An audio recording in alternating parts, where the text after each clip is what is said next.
Alden, it's your update. Yan ay yung story ni Alden. Yan, nagdadrive pa nga si Alden ng Tesla. Yan, electric car. Solid, oh. At saka ito pa yung video. Yan, nakita pa nga yung billboard ni Alden for bench body of work. Yan, oh. Siyempre, excited na rampa si Alden dyan. Yan, gwapo pa nga ng driver, oh.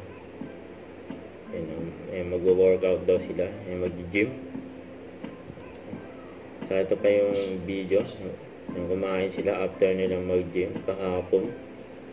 Ano, steak saka fries, solid. At nag-comment din si Ade sa live ni Miss Heart Evangelista. Sabi, kailan na tayo gagawa movie, Heart, you know.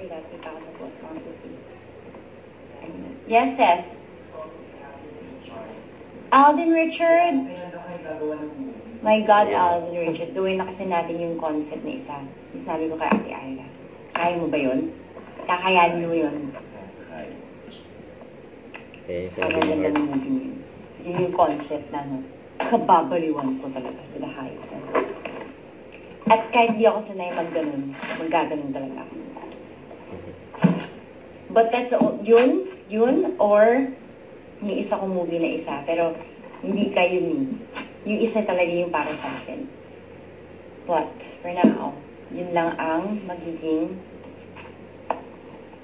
what do you call that? That's the only reason, that will be my only reason to go back to acting for like one last film or one last two films. But if I don't get those, okay na ako. Don't forget to subscribe and click the notification bell for more update. This is Richard Reaction Vlog. Stay tuned for more videos. See ya.